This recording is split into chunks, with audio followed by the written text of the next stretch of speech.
हर हर महादेव. ओम नमः शिवाय. नमः शिवाय.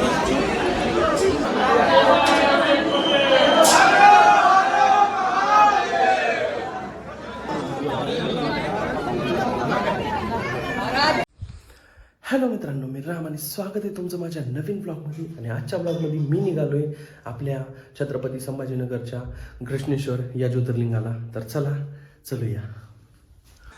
तर मित्रांनो, सकाळचे 5:30 वाजलेत आणि आम्ही दोघं निघालात लवकरच रेल्वे स्टेशनला मनमाडच्या रूमवरून. हे बघा कुत्री कसे भूकायलेत आम्हाला.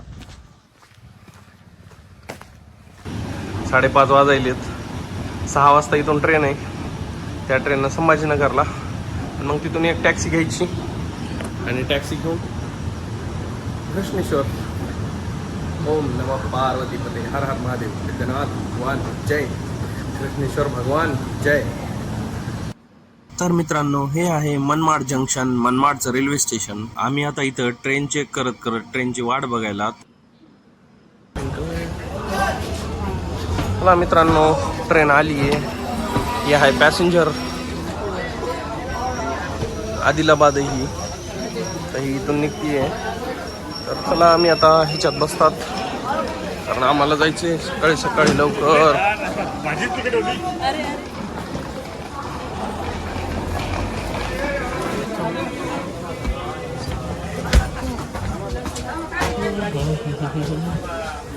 हे बघा मित्रांनो, 10 माणसं उठून गेलेत ह्या व्यक्तीला, पण तरी सुद्धा उठला नाही अजून. कमाल आहे.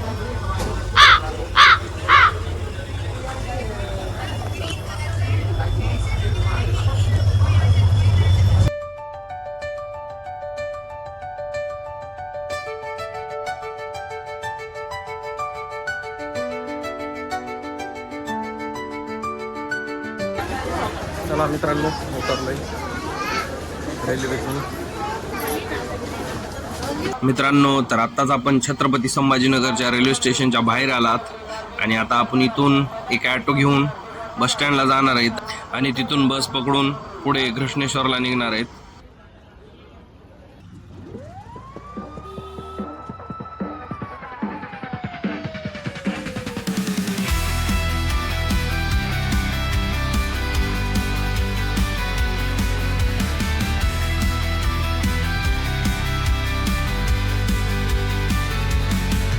तर आत्ताच आपण ॲटोतून उतरून इथं बस समोर थांबलेला आहेत आणि आता आपण ह्या बसने घृष्णेश्वरसाठी निघणार आहेत. फायनली मित्रांनो, आता आपण बसमध्ये बसलेले आहेत आणि आता आपण पुढे निघणार आहेत. ह्या बसने मित्रांनो आपल्याला भद्रा मारुती, अजिंठा लेण्या आणि घृष्णेश्वर ज्योतिर्लिंगाला जाता येते.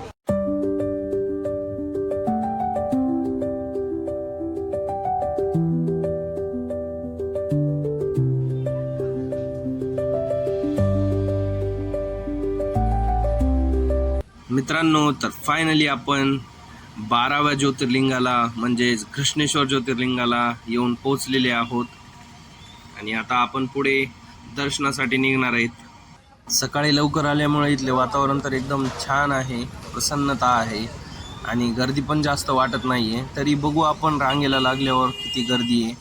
चला निघूया. तर आता आपण बसने उतरलात आणि ह्या मार्गाने, ॲरो दाखवलेल्या मार्गाने आपण मंदिराकडे निघत आहोत. लग्नानंतर आम्ही हे दुसरे ज्योतिर्लिंग असणार आहे ज्याचे सोबतीने दर्शन करणार आहोत. दर्शनासाठी जात असताना सर्वप्रथम आपण बेलफूल विकत घेतले, कारण जशी बेलाची 3 पाने एकत्र जोडलेली असतात तसेच आपले मन, बुद्धी आणि प्राण महादेवाच्या चरणी अर्पण केलेली असतात. मित्रांनो, हे आहे 12वे आणि अंतिम ज्योतिर्लिंग, जिथे भक्ती आणि शिवाच्या कृपेचा अद्भुत संगम पाहायला मिळतो. अशा पावन आणि ऐतिहासिक घृष्णेश्वर धाममध्ये आज आपण प्रवेश करत आहोत. चला तर मित्रांनो, दर्शन घेऊया अंतिम ज्योतिर्लिंग प्रभू घृष्णेश्वरांचे. मित्रांनो, तर आता आपण दर्शन रांगेपाशी आलेले आहेत आणि आज खूप मोठी दर्शन रांग असणार आहे असे वाटत आहे. सकाळचे 8:30 वाजत आहेत आणि आता आम्ही दर्शन रांगेला लागलेले आहेत दर्शनासाठी. बारी तशी खूप लागलेली आहे आणि आम्हाला वाटलंच होतं की खूप गर्दी असणार आहे. घृष्णेश्वर मंदिराचा इतिहास पाहायला गेले तर घृष्णेश्वर मंदिर हे एक प्राचीन शंकराचे मंदिर आहे, जे वेरूळपासून अवघ्या 1.5 किलोमीटर अंतरावर आहे. 12 ज्योतिर्लिंगामधील हे शेवटचे ज्योतिर्लिंग आहे. शिवपुराण, स्कंदपुराण, रामायण, महाभारत या ग्रंथामध्ये या मंदिराचा उल्लेख दिसतो आपल्याला. वेरूळ गावातील येलगंगा नदीजवळ हे मंदिर असून छत्रपती शिवाजी महाराज यांचे आजोबा आणि शहाजी महाराज यांचे वडील मालोजीराव भोसले यांनी या मंदिराचा 16व्या शतकात पहिल्यांदा जीर्णोद्धार केला होता. त्यानंतर इसवी सन 1730 मध्ये शिवभक्त अहिल्याबाई होळकरांनी या मंदिराचा परत एकदा जीर्णोद्धार केला. घृष्णेश्वर ज्योतिर्लिंग मंदिरात पारंपरिक दक्षिण भारतीय वास्तू पाहता येतात. घृष्णेश्वर ज्योतिर्लिंग मंदिर परिसरात अंतर्गत कक्ष आणि गर्भगृह आहेत. ह्या मंदिराच्या आवारात बांधलेल्या लाल दगडी भिंती मुख्यतः भगवान शिव आणि भगवान विष्णू यांचे 10 अवतार दर्शवितात. गर्भगृहात पूर्वेकडे शिवलिंग असून तेथे नंदीश्वराची मूर्तीही दिसते. मित्रांनो, आजचा दिवस खूप खास आहे. बऱ्याच दिवसांपासून घृष्णेश्वरांच्या दर्शनाची ओढ होती. आज जेव्हा त्यांच्या पिंडीवर डोके टेकवले तेव्हा मनातील सगळा थकवा, सगळ्या चिंता, सगळे प्रश्न कुठे पळून गेली माहीतच नाही. महादेवाच्या गाभाऱ्यात जी शांतता मिळते ती शब्दात सांगता येणार नाही. तुम्हीही दर्शन घ्या आणि म्हणा हर हर महादेव. मंदिरात होणारा घंटानाद, कापूर धुपाचा सुगंध आणि समोर साक्षात महादेव. जीवनात अजून काय पाहिजे? खरंच सुख तर हे आहे. महादेवांचे दर्शन करून बाहेर आल्यावर विघ्नहर्त्यांचे दर्शन घेतले.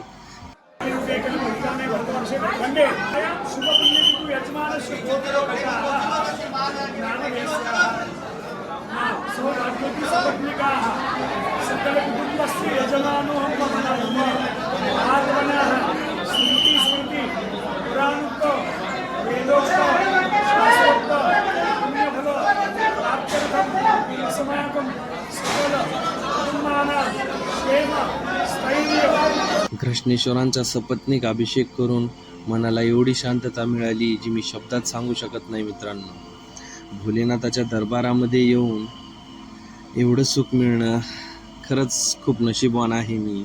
भोळ्या शंकराच्या चरणी लीन झालो. देवाच्या दारात मिळणारे सुख जगात कुठेच नाही आहे. मित्रांनो, इथे आल्यावर महादेवांचे दर्शन घेतल्यावर खरंच माणूस शून्य होतो. त्यामध्ये घृणा, राग, मत्सर काहीच राहत नाही. महादेवांचे दर्शन करून तृप्त झालो. मित्रांनो,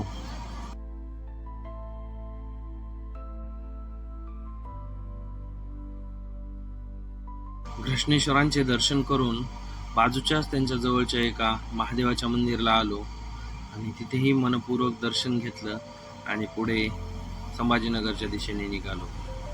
अशा प्रकारे आजचा ब्लॉग संपला. मित्रांनो, आवडल्यास नक्की लाईक करा, शेअर करा, सबस्क्राईब करा. भेटूया भद्रा मारुतीच्या ब्लॉगमध्ये. पाहत रहा. राम राम.